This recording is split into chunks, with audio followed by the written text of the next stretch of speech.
Welcome back to the Violent Life Podcast. I'm Lucas O, MMA with V here, and we're going to break down the main card of Dricus to Plessis versus Kamaru Usman, as well as get into our upcoming main event, Ankalaev versus Guskov. Starting off, man, fireworks, straight fireworks. One of the best fights of the year by far. Tommy McMillan versus Alberto Montez. This was such an interesting matchup. Going into it, there was all the questions of, is this too big of a test for Tommy so early? And I honestly found myself kind of going back and forth with it. And final minute, I decided, I was like, I think Tommy's got the dog in him to get this done. And sure enough, man, he came out. They slugged back and forth that first round. And I think Montez actually dropped Tommy a few more times than Tommy dropped him in that first. But Tommy just kept getting back up, getting in Montez's face, and just throwing. And the pressure really was the story of it all. Round 3, Montez had been hit so much, couldn't keep going, ended up falling, and it was a TKO for Tommy. I think Tommy threw like 500 and something. He was like 200 and something off of Max Holloway's 5-round fight record, which is insane that we now have a contender that maybe will be breaking one of Max's records one day. But absolutely great fight. V, what'd you think of all this? I mean, I don't know if you remember, but I was high on Tommy going into his Contender Series fight. I've been high on Tommy for a couple years now. Like, I remember seeing a couple clips of Tommy when he was on the regional scene. I knew he was a training partner with O'Malley, and I always felt that this kid had star power written all over him. He just needed the opportunity to prove himself, and now that he's in the big show, he's proven himself. Every single fight he's in is a banger. I think when it came to this fight, I didn't understand anybody picking Montez. I was all over Tommy in this fight. I felt like this was more just McMillan hate. People don't like guys that are confident, and it was more McMillan hate as to why everybody was going with Montez. If you just did a little bit of research, you would see that the style that McMillan brings, Montez does not deal well with. He does not like getting pressured at all. He doesn't deal well with it. And this is one of those things where everybody last week was on Montez, all over Montez. Those fans are going to go back into the basement real quick. You're not going to see nobody being a fan of this guy. So, this was a McMillan masterclass, and you summed it up perfectly. This guy, he landed all those strikes, barely any knockdowns, but when you have the volume that he has, like that Max Holloway volume, you're not going to be dropping people because you're not throwing 100% power. Just the volume's going to take a toll. I would say I would even compare it a little bit to how I fight. I don't throw everything with 100% power, but my volume is tough for a lot of guys to keep up with, and it breaks guys very easy when you're just throwing shit out there and you're putting the pressure on them. There's times where, like, when I'm sparring, I'm not even touching guys, but I'm just in their face, and they're like, no, stop. Like, we're not going full force, and it's like, I'm not even hitting you with anything, and you're already getting tired. And they just, that pressure that Tommy brings, it tires guys out, and he's just throwing these shots at I would say he's throwing them at maybe 50 to 60% force, and it just breaks these guys, and it's going to continue to break these guys. So I'm excited for him. The future is very high for him. He does have to be a little careful because he did get dropped. So when he gets into that top 10, he's got to be a little more cautious. But right now, just enjoy the show. I don't know if you saw, he's already calling for a fight at UFC Noche in Arizona in September, which would be a really fast turnaround. I don't know if he's going to get cleared for that, but if he did, that would be really, really cool to see. Would hype that card up so much more, having a new hometown hero. And yeah, man. But the name of the game on Saturday, Tommy McMillan. And that's the thing that O'Malley has the star power, but that's the thing he didn't have that Tommy has. And Tommy has microphone skills. Like, he called his shot. Aljo never really had that trash talk game, but McMillan has that, so that's gonna only furthermore up his star power going forward. That was a great post-fight speech. Yeah, and even mid-fight, flipping him off like Hokit, and getting all mad because he said he's not a real gangster. That was, that was a very fun way to add more eyes to that fight. But For I sure. 100% agree. Star power is a lot higher with Tommy, and he can really grow from this. Moving on, Tabitha Ricci versus Fatima Klein. This one personally for me was exciting. We have one of our teammates goes and trains with Fatima and Erin Blanchfield.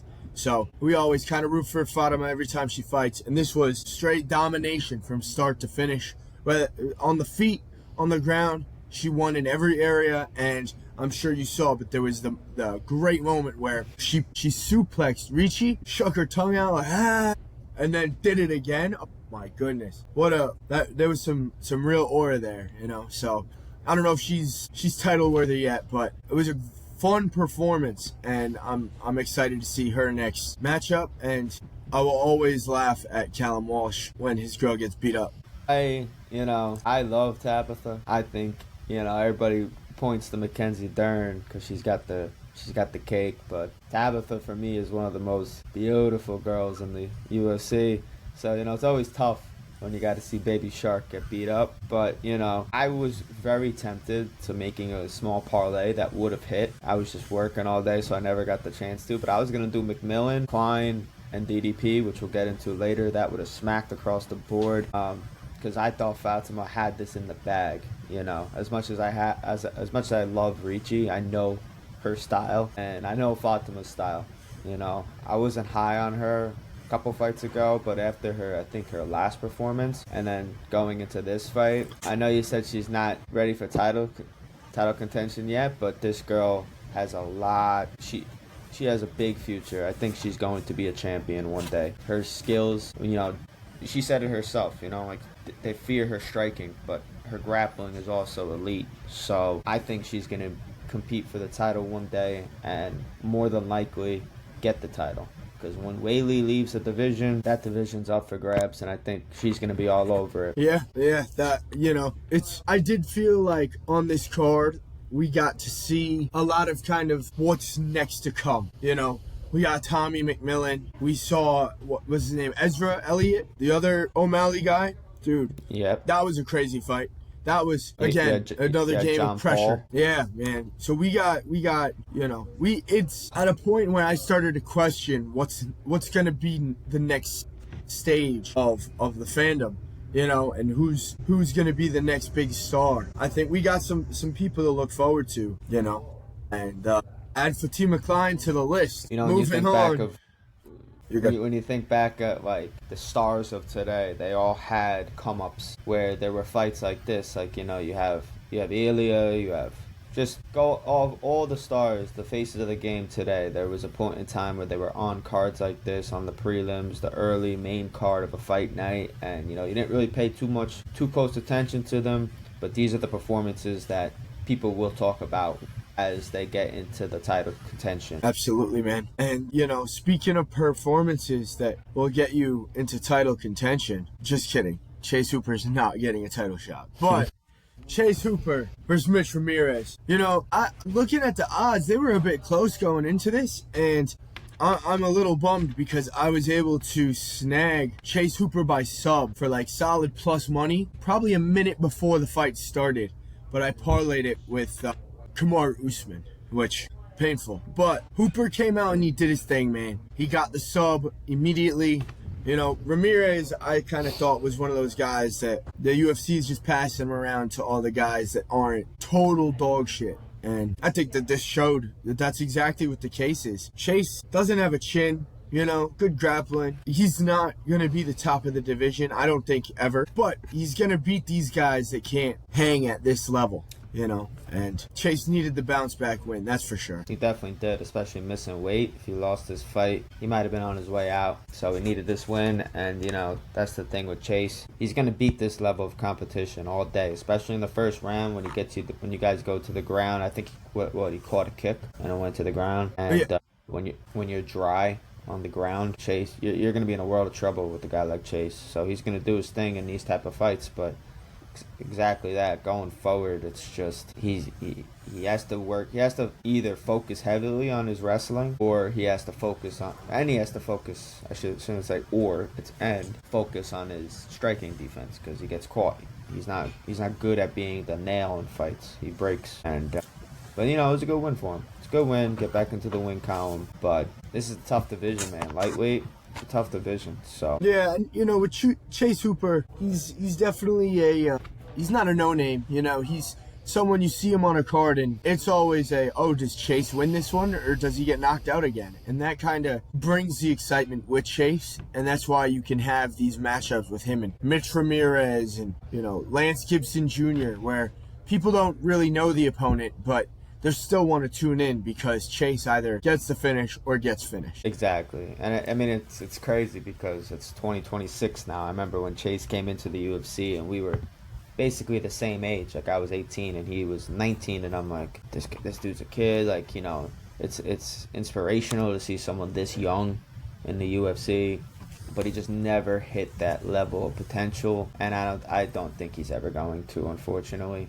But I do see bedtime is waiting for him to dye his hair blonde and get some tattoos so he could go on his Du Bronx arc, because this is how Charles was. Charles came into the UFC at 20. He had a win loss type of record, and then he just went on that crazy run. So maybe Chase, he's still young enough. He's only 27, so he's still young enough. He could still go on that run, but he just doesn't have the striking to do that. So it's gonna be tough. It's gonna be tough.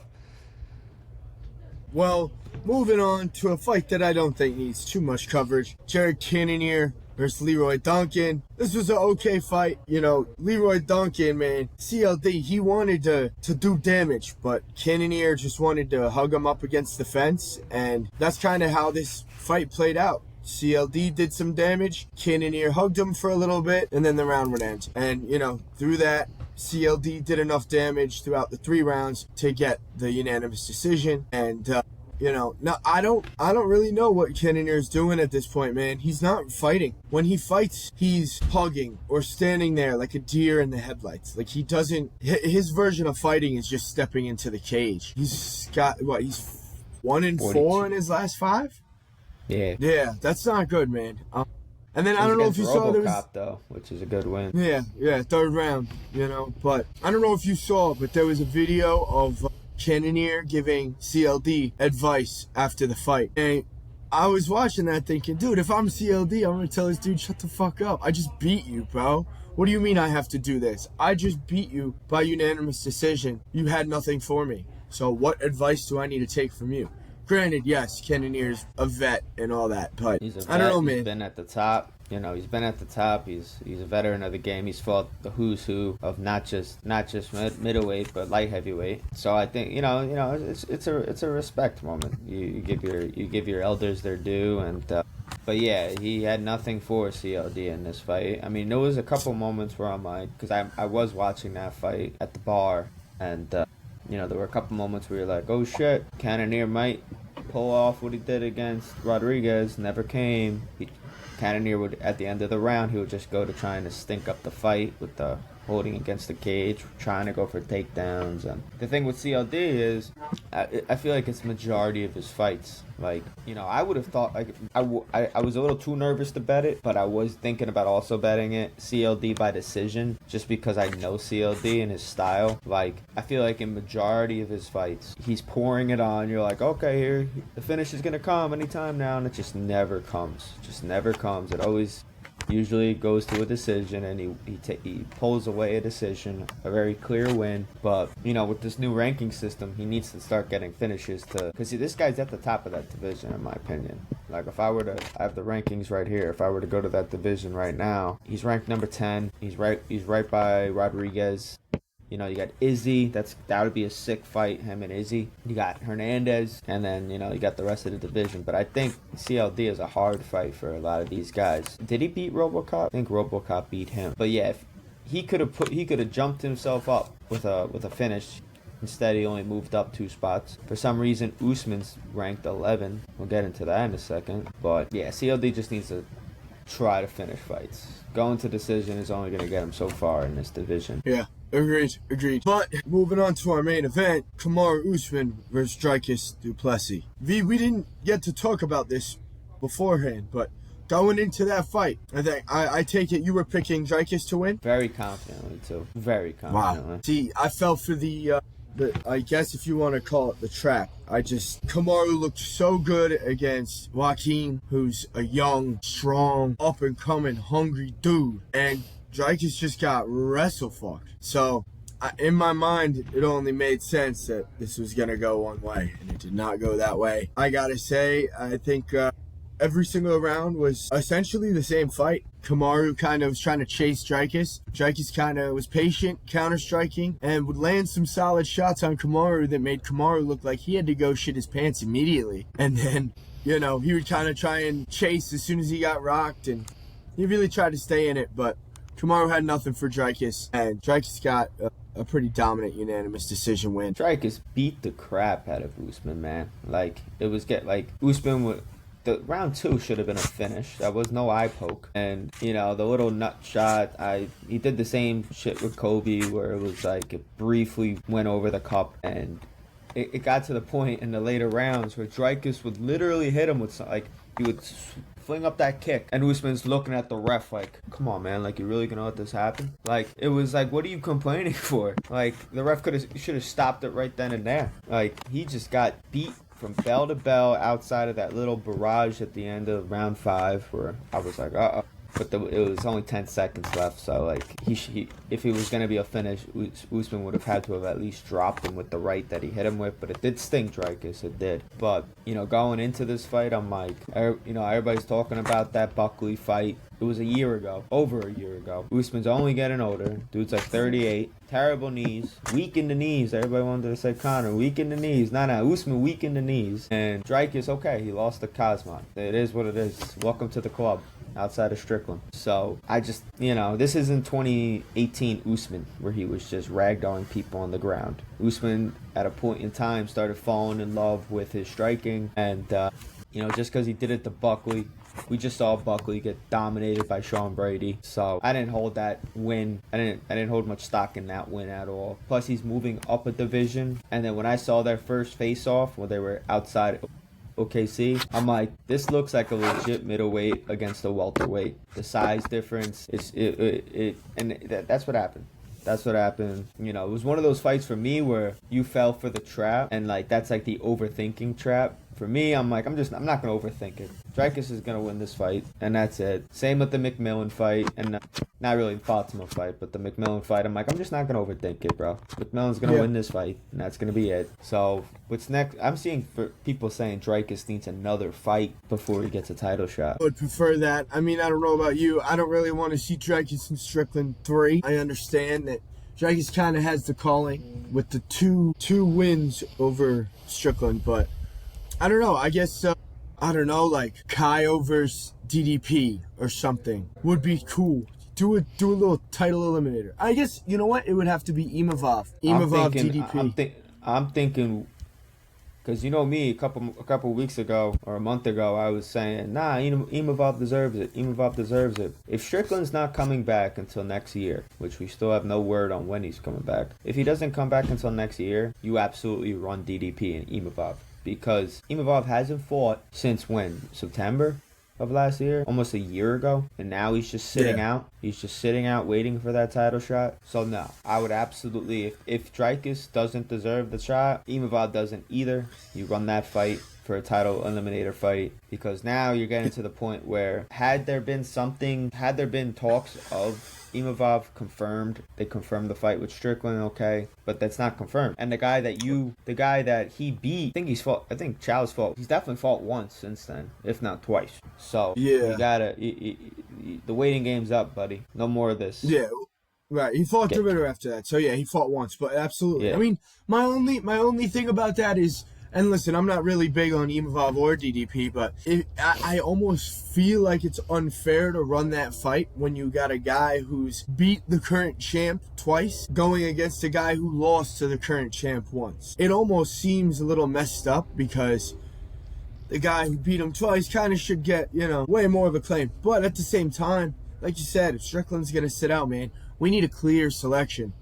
And I don't know. I don't think either rematch really is going to make me excited. I think either rematch they would have to run as a co-main of, a big pay-per-view. But Well, I think it's crazy in the first place, and I know that people would get on me for it because the fight with Hamzat was one-sided. But it's like, I felt like Dricus earned an immediate shot, and he didn't get it. And then, now you got people like calling for Kazmat to get the immediate title shot, and I don't know. Kazmat never even defended the title.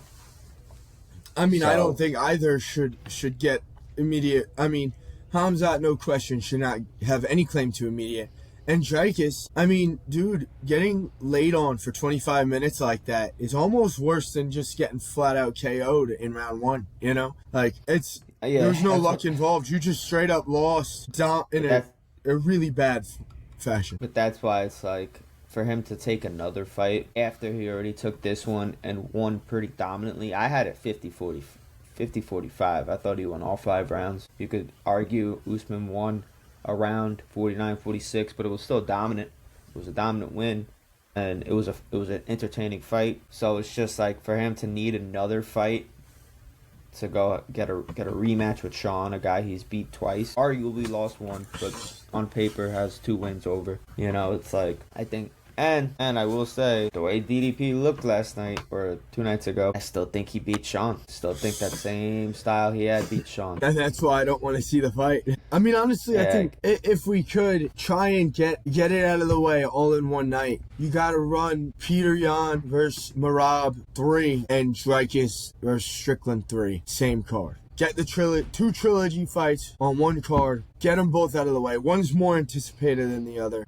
But we need to, at this point, we just need the roadblock to be cleared, because that's what this is, man. The middleweight, having claims over this and claims over that.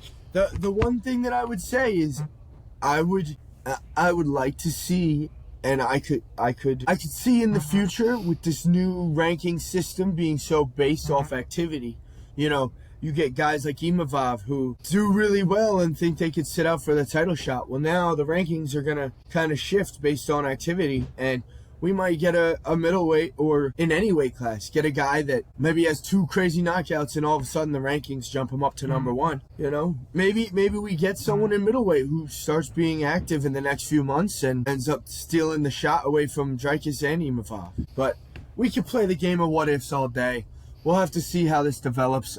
I'm not sure what shape Sean is in, but he tends to not get too out of shape. So, well, speaking of middleweight, I'm shocked on next week's card. There's one guy that I'm shocked is not on the card. It's in Philly. Where's Big Joe Pyfer? He should be on that card. He's sitting at number 4. Hold up, next weekend's card's in Philly? No, it's not. No, the next pay-per-view.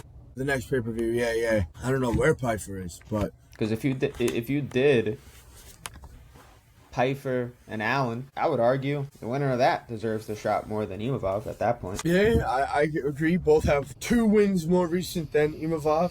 Yeah, so, but overall, man, it was a fun card. Not too many knockouts, a few submissions. It was like 2 good knockouts, and it was a fun card if you got to tune in. Moving on to next week's card with our main card opener and this is going to be a tongue twister. Abubakar Vagayev versus Sagid Izagakmaev. I don't know about you, V, but I'm not really familiar with either of these guys. I'm not either, dog. So Sagid has 1 fight in the UFC. He lost to Nicholas Dalby in his UFC debut. That was November 2025. And this Abubakar guy has yet to fight in the UFC. So this will be his UFC debut. No names.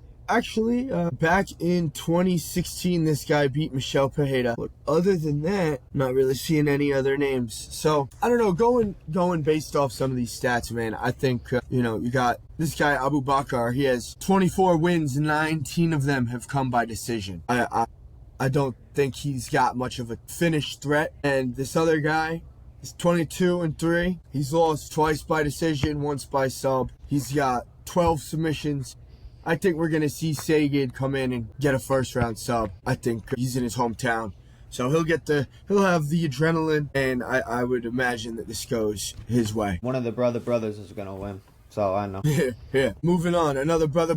Rizvan Kuniev versus Tyrell Fortune. Man, Rizvan has been a very boring addition to the roster. He's had 2 fights in the UFC. Both have gone to decision, and he's 1-1. He lost to Curtis Blades, and he beat Jelton. He's also lost 3 times by decision. So, and then you look at Tyrell Fortune, who has actually lost one of each method. He's been knocked out once, lost 1 decision, been subbed once. He's got 11 knockouts, 2 subs. I don't know. I want to take Rizvan because he's hometown hero, but Tyrell has the better finish rate. He's on a little 4-fight win streak. Rizvan he's only had one. He's on a 1-fight win streak. So I think I'm gonna take the hometown guy, Rizvan Kuniev, and I think I'm gonna take a decision for him. I'm gonna take Kuniev too. Yeah. We're in Abu Dhabi. We know how these fights go when they're out there. And not even in a rigged way. It's just the level of competition, especially when they go out there, they feed these guys bombs. And I think that's what this is going to be. A big name will be the featured bout. We finally get to see John Pork live in action. This will be his first fight technically his second UFC fight, if you consider him whooping Dylan Dennis his first. But John Pork is going to be fighting Damian Rapecki, who has yet to fight in the UFC. This guy is 10-0. He's got 4 knockouts, 5 submissions, 1 decision. I don't know, man. This guy's kind of unknown. John Pork is all the hype. He's got 5 wins by knockout. I'm gonna go with John Pork. I want to go with John Pork as well, but I feel like this might be the trap of the card. I mean, his last 3 fights have come by decision. He's 8-0, and I guess I'm still recovering from Wellmaker versus Ethan Ewing. I don't know if this is another situation. I guess it's not last minute, but we'll see. I'm gonna, for the sake of hometown, I'm taking the hometown hero, John Pork. Come in. I think he's gonna get a 1st-round knockout, and the legend will live on. He's only won by knockout and decision. He doesn't have any subs. I'm gonna say he wins a decision. Yeah, this guy might be tough. Might be able to. He's Polish, survive. Bro. He's gonna be tough. Yeah, moving on. Another brother, Islam Dulatov versus Wellington Turman. Man, what a bum, dude. What a bum. This guy hasn't fought since... This is the lock of the card. Lock of the card.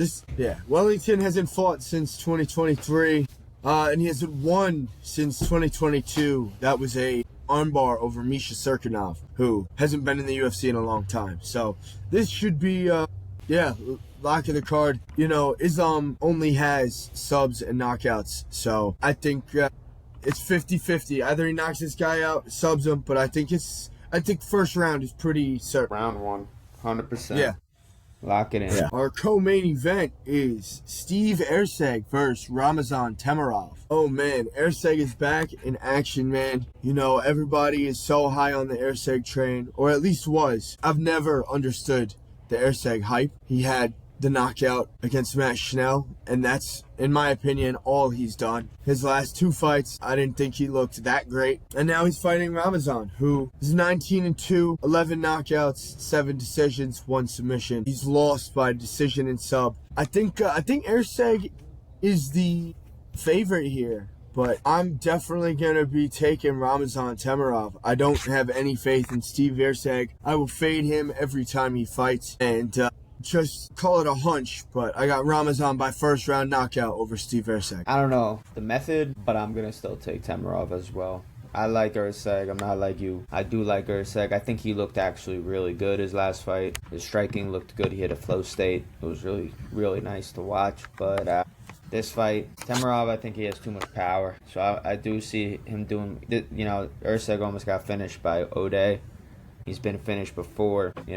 His hype really comes from people thinking that he beat Pantoja, but that was also over 2 years ago. So I think Temirov is either going to win by knockout or decision. But I would say Erceg is probably, on the main card at least, he's probably going to be the trap of the card. If he is the favorite, he's definitely the trap of the card, because he should not be the favorite. Yeah, right. Agreed.